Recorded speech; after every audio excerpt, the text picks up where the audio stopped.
할렐루야. 자, 오늘도 주의 은혜 가운데 하나를 사시다가 이 저녁에 수요 예배가 되어서 주님 앞에 나왔습니다. 우리의 시간을 하나님의 시간에 맞춘다라는 것 가장 큰 축복인 줄 믿습니다. 하나님의 시간이 왔기에 하나님이 큰 복으로 부어주실 줄 믿습니다. 자, 오늘 말씀 마가복음 10장 17절입니다. 같이 있습니다. 예수께서 길에 나가실새 한 사람이 달려와서 꿇어 앉아 묻자오되 선한 선생님이여 내가 무엇을 하여야 영생을 얻으리이까. 아멘. 이 사람은 마태복음에서는 청년으로 또 누가복음에서는 관리, 부자, 관원으로 설명합니다. 이 젊음과 재물과 권력을 모두 가진 세상적으로 보면 부러울 것 없는 그러한 사람이에요. 그런데 그러한 청년이 예수님께 달려왔다라고 성경은 기록을 해요. 그런데 그런 그가 뭐가 아쉬워서 달려왔을까? 그때 당시에 사회적 지위가 있는 사람은 체면을 버리고 길거리에서 누군가에게 달려가는 것은 흔치 않은 일이었습니다. 그뿐만 아니라 그는 예수님 앞에 꿇어 앉았다는 거예요. 이거는 예수님을 단순히 좀 지식이 있는 그때 당시에 랍비 정도로 본 것이 아니라 자신에게 없는 그 영적인 해답을 줄 수 있는 권위자로 인정했다는 것을 보여주는 거예요. 그러니까 그가 진리에 갈급했던 거예요. 세상의 성공만으로 채워지지 않는 그 영혼의 갈증이 그에게 있었던 겁니다. 그가 와서 질문한 것은 이거예요. 내가 무엇을 하여야 영생을 얻으리까? 이 질문은 인류 역사의 모든 종교와 철학이 던져온 가장 기초적인 근본적인 욕구이자 질문인 거예요. 누구나 병들지 않고 늙지 않고 죽지 않기를 원합니다. 100년, 500년, 아니 그 이상 1000년, 만년 영원토록 살고 싶어하는 것이 인간의 본능이라는 거예요. 그런데 이 질문 안에는 치명적인 오류가 하나 숨어 있는 것을 볼 수가 있어요. 그게 뭐냐 하면 내가 무엇을 하여야 라는 전제 조건이라는 거예요. 그러니까 이 부자 청년은 영생을 자신의 어떤 노력이나 행위의 결과로서 얻을 수 있는 것이라고 생각한 거예요. 그러니까 하나의 보상 정도로 생각했던 거죠. 이러한 한 청년에게 예수님이 깨닫게 하시는 질문을 던집니다. 예수님께서 그의 질문에 곧바로 은혜로 얻은 것이다, 얻는 것이다 그렇게 답하지 않으셨어요. 오히려 율법의 계명들을 언급하세요. 그것이 19절입니다. 자, 마가복음 10장 19절. 내가 계명을 안 하니 살인하지 말라, 간음하지 말라, 도둑질하지 말라, 거짓 증언하지 말라, 속여 빼앗지 말라, 내 부모를 공경하라 하였느니라. 아멘. 지금 예수님이 나열하신 이 계명은 10계명 중에 인간관계 속에서 나타나는 5계명에서 10계명을 말하는 거예요. 그러면 예수님이 왜 이런 말씀을 하셨느냐라는 거지. 정말 이런 것들을 다 지키면 영생을 얻을 수 있기 때문이다 라는 확신을 주시기 위함인가라는 거예요. 그런데 예수님 그런 뜻이 아니었습니다. 혹시라도 예수님 이 청년에게 이러한 어떠한 고백을 기대했는지 모르겠어요. 주님, 저는 이 계명들을 지키려고 했었지만 제 마음속에는 여전히 미움이 있고 탐욕이 있네요. 제 힘으로는 이 거룩한 법을 온전히 이룰 수 있는 능력이 없습니다. 그러니 저를 불쌍하게 여겨주세요. 만약에 이 청년이 이렇게 대답했다면 예수님이 흐뭇해 하시면서 기뻐하시면서 그 다음에 하나님의 복음을 전했을지 모르겠어요. 그래, 맞아. 인간은 스스로 율법을 다 지킬 수 없단다. 그래서 내가 온 거야. 나를 믿고 나를 영접하는 자에게 내가 모든 율법을 완성한 것으로 여겨주고 거저 영생을 주마. 라고 이 청년이 갈급해했던 그러한 대답을 해줬을지 모르겠어요. 그런데 예수님의 의도와는 정반대로 이 청년의 대답을 보면 20절에 그가 여짜오되 선생님이여 이것은 내가 어려서부터 다 지켰나이다. 이 청년의 대답은 너무 자부심을 갖고 하는 대답이었어요. 그런데 그 대답이 비극을 초래하는 대답인 거예요. 자, 이 청년이 율법의 문자는 너무 잘 지켰어요. 그런데 그 법의 정신을 알지 못했다라는 거예요. 자, 살인죄. 실제로 사람은 죽이지 않았을지 모르겠어요. 그런데 형제를 미워하는 마음이 살인이라고 말씀하셨잖아요. 자, 간음죄. 행동으로 옮기지는 않았으나 마음으로 음욕을 품은 것이 이미 가능한 것이라고 예수님은 말씀하셔요. 자, 부모 공경과 정직. 겉으로는 완벽하게 보였을지 몰라. 그런데 하나님은 중심을 보시는 하나님이시기에 그는 이미 수없이 이 계명들을 어긴 죄인이었다는 겁니다. 그러나 이러한 사실을 이 청년 스스로가 알지 못했어요. 자신이 얼마나 비참한 죄인이었는지, 하나님의 거룩한 기준에 비하면 얼마나 형편없는 수준인지 알지 못하고 담대하게 다 지켰습니다 라고 자만하며 말하고 살았던 거예요. 이러한 청년의 부족한 것을 예수님이 알려주시는 거예요. 예수님께서는 그런 청년을 보시면서 화를 내지 않으세요. 오히려 사랑하사 21절에 보니까 예수께서 그를 보시고 사랑하사 이르시되 내게 아직도 한 가지 부족한 것이 있으니. 먼저 이 청년의 그 부족한 모습을 보고 실망했거나 또 한심스럽게 판단하지 않으시고 사랑의 눈길로 바라보시며 너에게 아직 한 가지 부족한 것이 있구나 라면서 그 부족한 한 가지를 가르쳐 주시는 거예요. 자, 그런데 그 부족한 한 가지가 뭐냐면 가서 내게 있는 것을 다 팔아 가난한 자들에게 주라는 거예요. 그리고 와서 나를 따르라. 여러분, 여기서 한 가지는 단순히 재산 처분을 해서 가난한 사람들 나눠주고 와라 그러한 뜻이 아닙니다. 이것은 청년의 마음 깊은 곳에 자리 잡은 우상을 딱 지적하여 끄집어내신 거예요. 이 청년은 율법을 다 지켰다고 했지만 실제로 제1계명인 나 외에 다른 신을 두지 말라고 하는 그 말씀을 어기고 있었던 거예요. 어떻게? 자신의 신이 하나님이 아니라 재물이었던 거죠. 또 나아가서 남을 나보다 낫게 여기고 늘 남을 나보다 더 섬기고 내 몸처럼 사랑하며 나의 모든 것을 나눠주라고 했던 그 사랑의 계명을 어긴 거예요. 그런데 이 청년이 알겠습니다. 내가 재산 다 팔고 오겠습니다. 그렇게 대답했다면 예수님은 또 어떻게 반응했을까요? 아마 그 다음 단계에 또 사랑의 요구를 하셨을 거예요.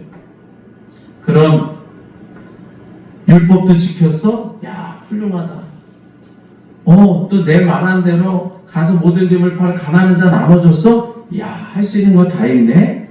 그럼 됐어. 그게 아니라 이제 내가 그렇게 미워하는 원수, 죄인을 위해서 너의 목숨을 내놓을 수 있겠느냐? 자, 원수를 위해서 십자가에 질 수 있겠어? 야, 3일 만에 다시 살아나서 온 인류를 구원하는 일을 할 수 있겠어? 그러한 십자가의 삶을 요구할 수 있을 거예요. 그런데 지금 예수님이 말씀하시는 그러한 율법의 진정한 끝은 하나님처럼 사랑하는 것이잖아요. 그리고 재물을 팔아 헌신하라고 했던 그 모든 것은 오직 타인을 위해서 자신을 내려놓고 오직 희생하며 다 내어줄 수 있는 그러한 긍휼의 마음, 사랑의 마음, 섬기는 마음, 희생의 마음, 나가서 그것을 통하여 구원하는 일을 말하는 거예요. 그런데 문제는 그러한 율법도 또 자신이 가지고 있는 그 사랑을 실천할 수 있는 그러한 마음조차 인간은 절대 할 수 없는 영역이라는 거예요. 그러니까 율법을 온전히 지킬 수 있는 분은 오직 예수 그리스도 한 분밖에 없는 것을 보여주고 있다는 거예요. 지금 예수님이 단순히 한 청년의 율법을 잘 지켰는지 안 지켰는지를 그것을 검열하고 싶은 것이 아니에요. 이 청년이 자기 재물을 다 팔아가지고 이 청년이 가난한 자에게 나눠주나 안 나눠주나 그거 시험해보고자 하는 마음이 아니시더라고요. 이 예수님의 마음은 청년의 중심을 보고 싶은 거예요. 이때 청년의 반응은 어떠했어요? 그것이 22절에 나와요. 그 사람은 재물이 많은 거로 이 말씀으로 인하여 슬픈 기색을 띠고 근심하며 가니라.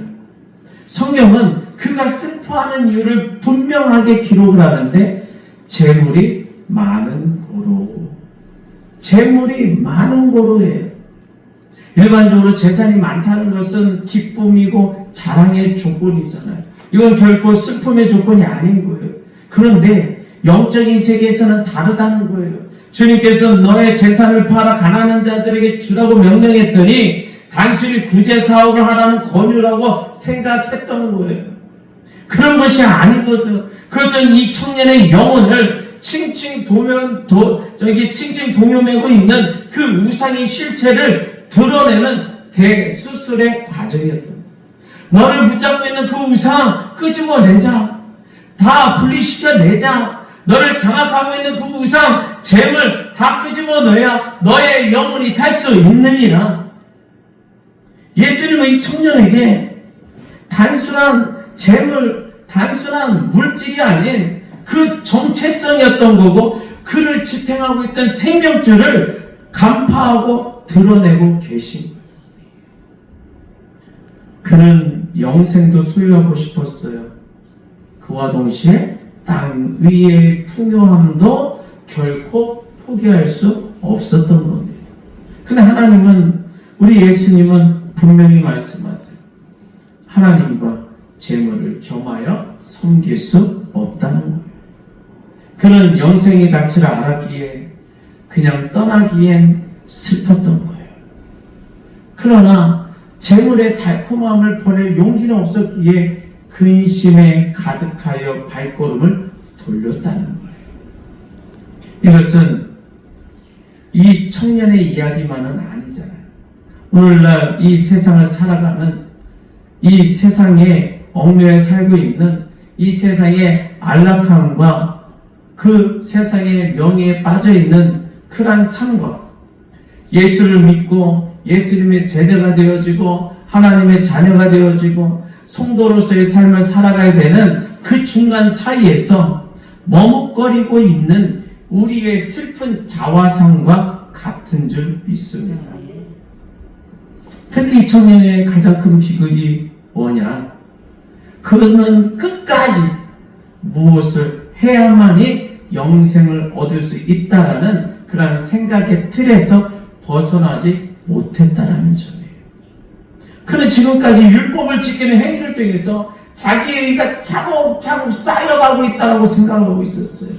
야, 나는 대단한 일을 하고 있어. 하나님 앞에 칭찬받을 거야. 그게 영생은 내가 공로를 세워 딸 수 있는 트로피와 같은 거라고 생각하는 거예요. 열심히 마라톤 선수가 훈련을 하고 또 나름대로의 그 실력을 쌓아다가 마지막 마라톤 시합 때에 열심히 달려서 지치지 않냐고 쓰러지지 않냐고 끝까지 힘내서 마지막 결승점을 떠남으로 1등이라는 그러한 상을 받기 위한 노력이라고 생각하는 것과 같다는 것. 하지만 예수님이 요구하시는 것은 모든 것을 팔라, 이 말씀은 마치 자기가 그동안 열심히 쌓아 올려놨던 공로의 탑을 스스로 허물라는 선언처럼 들려지는 거예요. 여러분, 그리고 내 힘으로는 결코 이 계명을 완성할 수 없다는 것을 깨닫고 오직 주님이 채워주셔야만 살 수 있다라는 은혜의 바다로 뛰어들라는 예수님의 초대와 같은 줄 믿습니다. 만약 그가, 이 청년이, 주님, 저는 제 재산도 제 마음도 다 처분할 수 없는 비참한 죄인입니다. 나는 이렇게 어리석게도 이 물질을 손에 부여잡고 놓지를 못하고 있네요. 이러한 저를 불쌍히 여겨 주옵소서.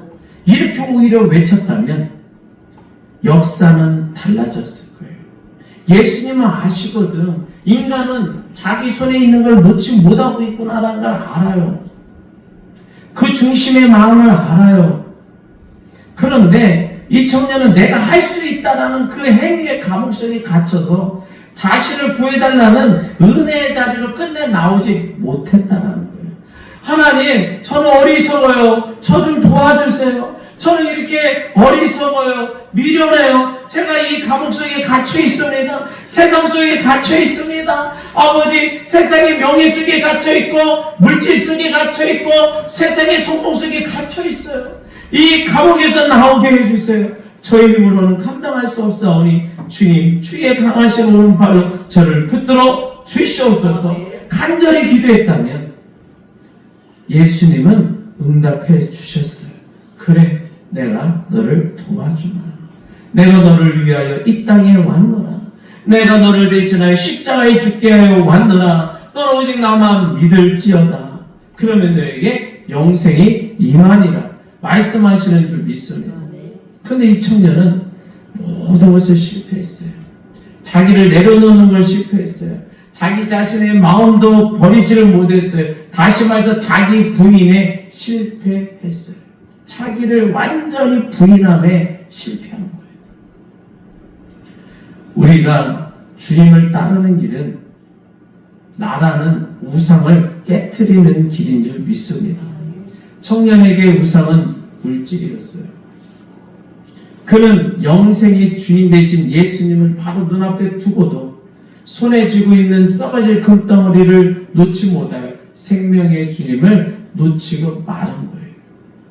주님을 따르기 위해서 반드시 손에 쥐고 있는 것을 놓아야 할 줄 믿습니다. 이 손이 비어야 한다는 거예요. 주님의 손을 잡을 수 있으려면 내 손에 있는 것을 내려놓아야 예수님의 손을 붙잡게 되는 줄 믿습니다. 그는 나를 따르라는 그 주님의 부르심보다 내 것을 지키리라, 내 재물을 지키리라, 나의 가족을 지키리라, 나의 성공을 지키리라, 그 탐욕의 목소리에 더 크게 반응하는 거예요. 사탄은 계속해서 우리의 귓가에 음성을 들려줘요. 예수 말 들을 필요 없어. 하나님 말 들을 필요 없어. 예수님은 우리에게 계속 나를 따르라, 나를 따르라. 그런데 꼭 따라가야지 믿는 건 아니잖아. 예수 믿는 게 꼭 따라가야 되는 게 아니잖아. 계속 마귀는 우리를 속삭이는 줄 믿습니다. 그러기에 그때의 반응, 주님의 음성을 민감하게 반응할 것인가? 아니면 마귀의 음성에 내가 반응할 것인가? 여러분, 나를 부인하지 못하고 내 소유를 부정하지 못한 발걸음은 절대로 좁은 문으로 들어갈 수 없는 줄 믿습니다. 나를 부인하고 나의 소유를 내려놓을 수 있는 자가 주님의 손을 붙잡고 주님과 동행하여 저 천국문까지 들어갈 수 있는 줄 믿습니다. 그렇다면 우리에게는, 우리의 손에는 어떤 것이 들려져 있는가 한번 뒤돌아봐야 되잖아요.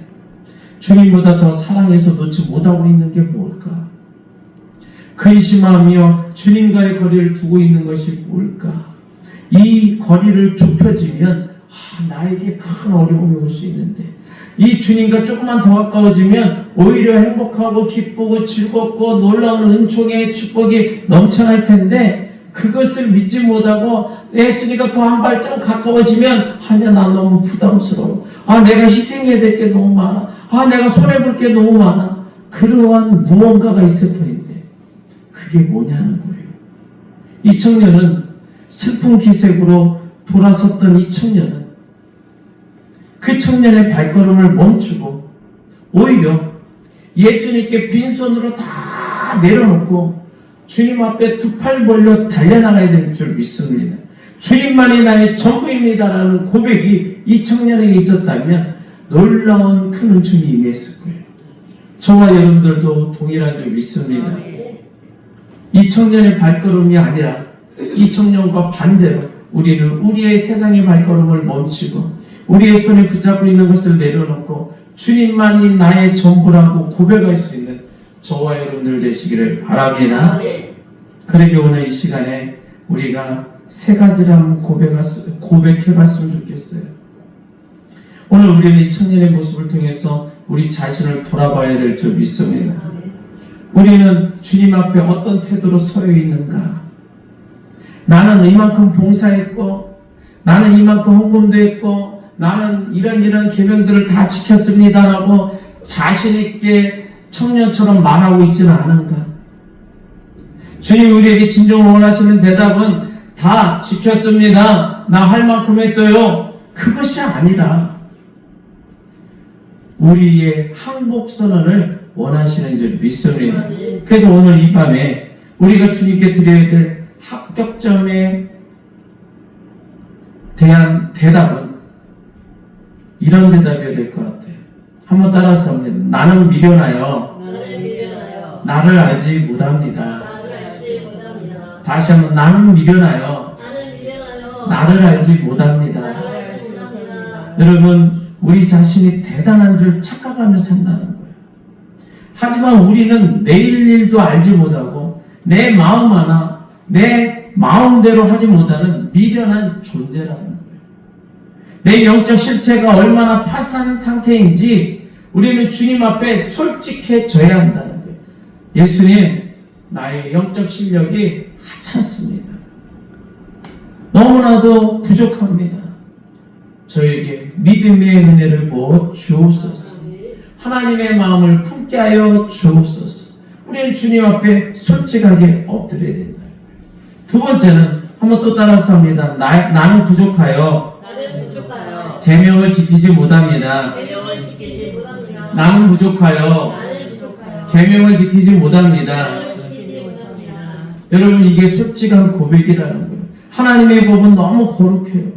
우리 수준에서는 적당히 지킬 수 있는 것이 아니더라는 거예요. 이 사랑하라는 계명조차도 이 사랑하라는 계명 하나조차도 제대로 지키지 못하는 우리의 연약함을 고백해야 될 줄 믿습니다.